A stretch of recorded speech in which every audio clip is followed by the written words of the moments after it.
You should be aware of the great ongoing series that's not yet complete, the Theological Dictionary of the Old Testament. I noticed in the Christian, what is it, CBD, what does that stand for? Christian Book Distributors? That these volumes are about between $20 and $25. Any English reader can use the Theological Dictionary of the Old Testament to great advantage. If you want to study some of these things in depth, for instance, on this matter of the tent, I was reading the article on Ohel tent. Now, how on earth would you know that Ohel tent was the word? How would you know how to spell it? How would you know how to find it even? How would you know that I've got to go to this particular article and read these 30 pages anyway? How would you find out what that word was if you're an English reader? How do you find out what these Hebrew words are as you're going along? Okay, you know that Shekan is to dwell, because I told you. How could you have found out that Mishkan was the dwelling or tabernacle in the first place? Starting from scratch, what would you do?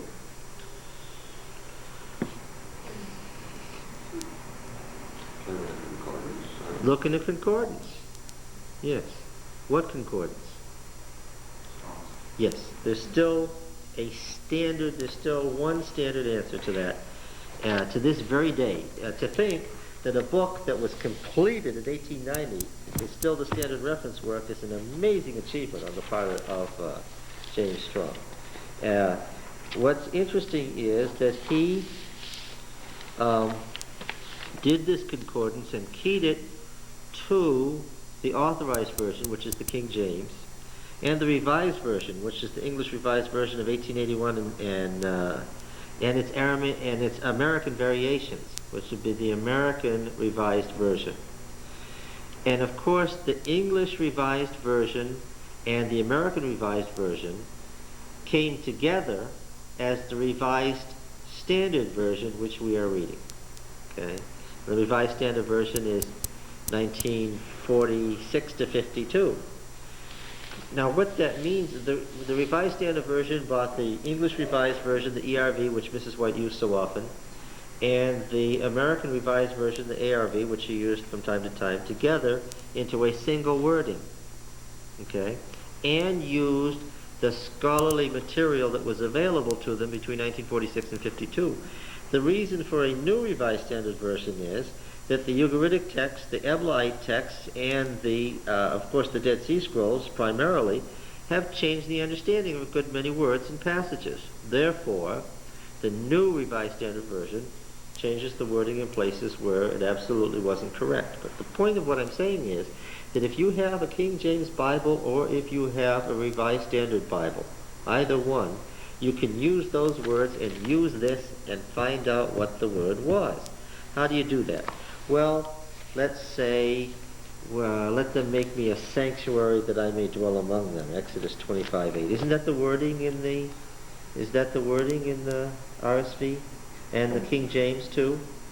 So okay, so I'll go over here to sanctuary. This is just alphabetized here. All right, so under sanctuary, Sanballat, we're getting close. Samaria, so we're right in here somewhere. Sanctuary.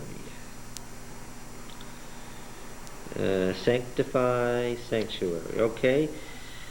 I find Leviticus 25:8, let them make me a sanctuary that I may, and I see in the right-hand column that it's word number 4720. All right. So now, what I do is I go back to the back section here. There's a Hebrew section and a Greek section. I'm going to the Hebrew section, and I'm going to look up word 4720. Okay.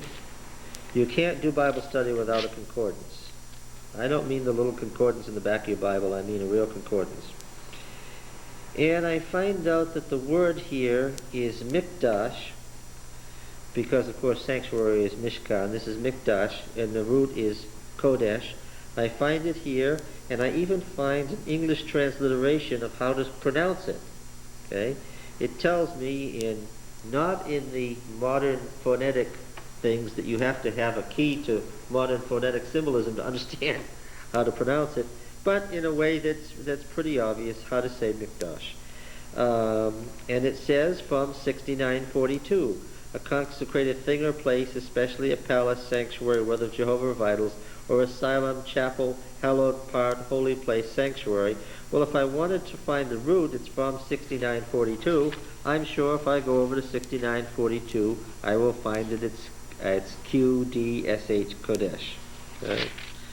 Now then, all I need to do now is turn to the Theological Dictionary of the Old Testament, and I will read an article on that is going to give me 30 pages of the most recent scholarly material on what's known about that word from the beginning of its appearance in history down to the rabbinic period.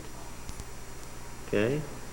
Now here, what I'm telling you is how you, as an English reader without having one day study in Hebrew, Aramaic, or Greek, could nevertheless have at your fingertips the most up-to-date scholarly material on each of these words. It's not a very difficult process. Okay? Using just the old 1890 Strong's Concordance, Strong's Exhaustive Concordance to the Bible, which is also in the CBD thing too, I noticed. And I forgot how much it was, but it wasn't very expensive. It wasn't even as expensive as one of our textbooks. And the entire, this series isn't complete. It's only halfway through the Hebrew alphabet. But the entire up-to-date Theological Dictionary of the Old Testament was less than $100. Okay? So there's more material about the Old Testament for $150 than you could absorb in a lifetime. Like that.